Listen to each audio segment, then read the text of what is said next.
I never imagined that signing divorce papers would feel like signing away my entire life. When my ex-wife, Melissa, walked out of the courthouse with a satisfied smile, she didn't just leave with the house. She got our savings, our furniture, my truck, and nearly everything I'd worked for during 12 years of marriage. After attorney fees and court costs, I checked my wallet and counted exactly $300. The only thing the judge couldn't take from me was my 8-year-old son, Ethan.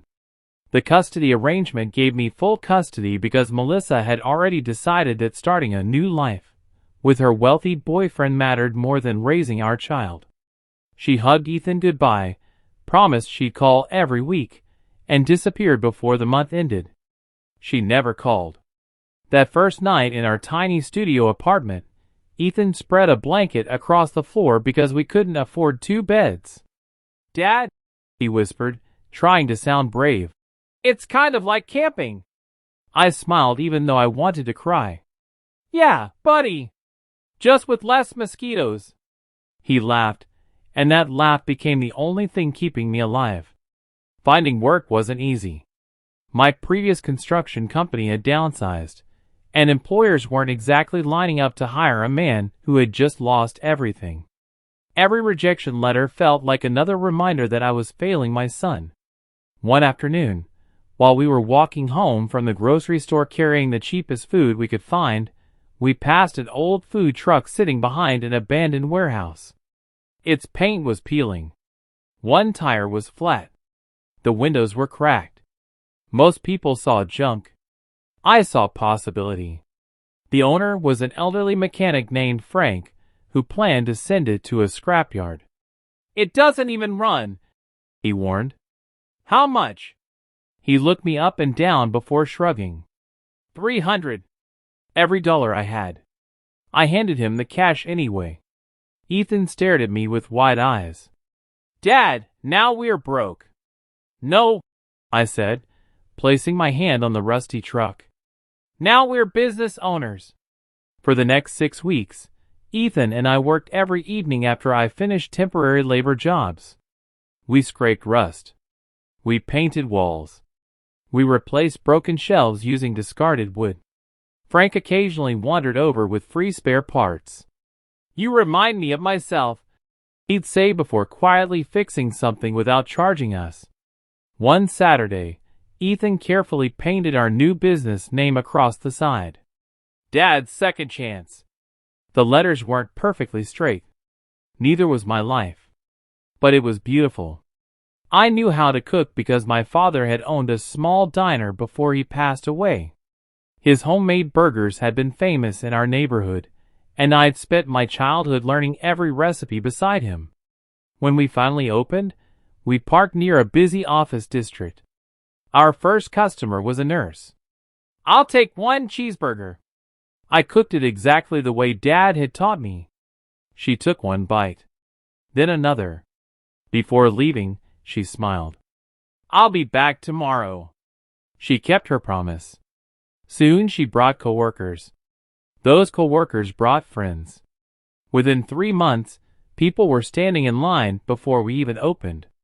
Ethan handled the register after school. He greeted every customer with the same cheerful smile. "Welcome to Dad's Second Chance." People adored him. One elderly customer whispered to me, "That boy is the best advertisement money could never buy." Business improved enough that we moved into a small 2-bedroom apartment. The day Ethan got his own room, he stood in the doorway for almost 5 minutes. "This whole room is mine?" "It sure is." He hugged me so tightly I almost lost my balance. "I knew we'd make it." I wasn't sure who had been comforting whom. Years passed. The little food truck became a local favorite. Food bloggers started posting videos. Newspapers wrote articles.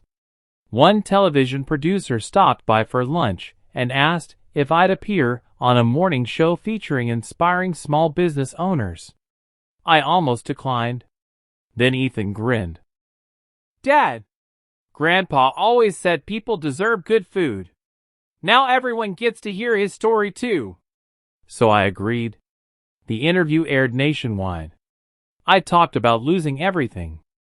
I talked about sleeping on the floor beside my son.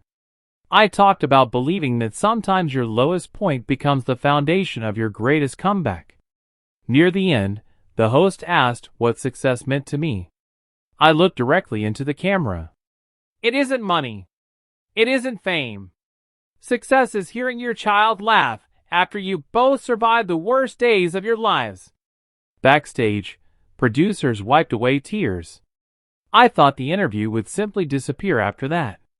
Instead, it went viral. Orders exploded. People traveled from neighboring states just to eat one of our burgers. A month later, we were opening our second truck. Then something happened that I never expected. Melissa walked into the original truck during lunch rush. She wore expensive clothes and designer sunglasses.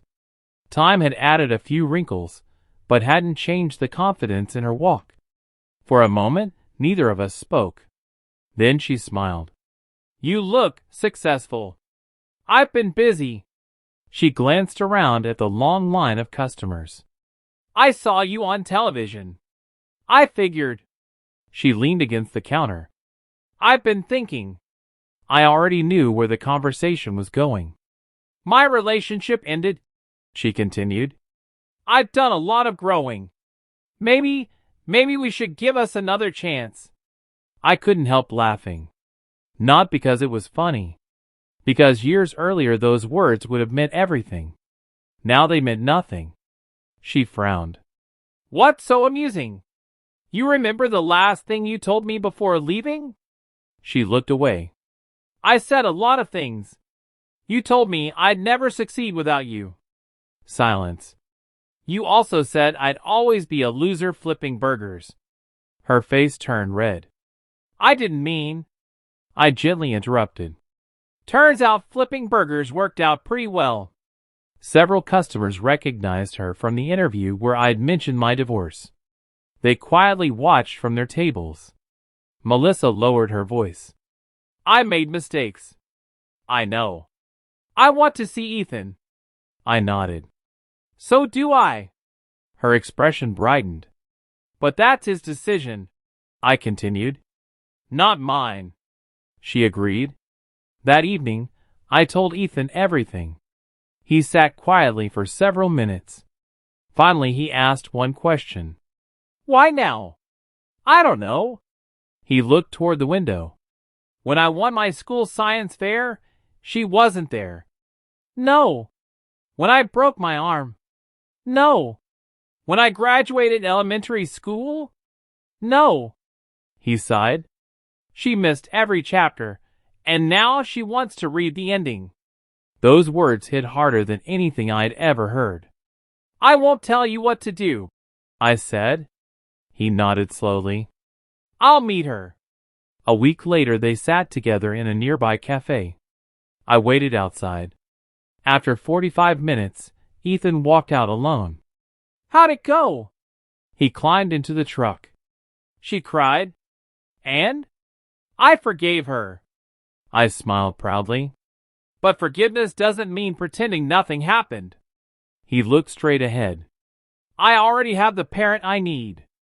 I reached over and squeezed his shoulder. I love you, buddy. I know. Months later, we expanded again, this time into a real restaurant. On opening day, I hung one framed photograph behind the counter. It wasn't a picture of me receiving awards. It wasn't my television appearance. It wasn't our ribbon-cutting ceremony. It was an old photo of Ethan and me standing beside that rusty food truck on the very first day. His shirt had paint stains. My hands were covered in grease. We looked exhausted. We also looked hopeful. Every morning before opening, I glance at that picture. It reminds me that losing everything isn't always the end. Sometimes it's the beginning. Melissa took my house. She took my savings. She took nearly everything the court allowed. But she couldn't take my determination. She couldn't take my father's recipes. She couldn't take my son's faith in me. Those were worth far more than any settlement. People often ask me what secret ingredient made our burgers famous. I always smile before answering. It wasn't the seasoning. It was starting with only $300, one scared little boy, and the decision to never give up. Because sometimes life serves you the bitterest meal imaginable. But if you refuse to quit, one day you'll be the one serving hope to everyone else.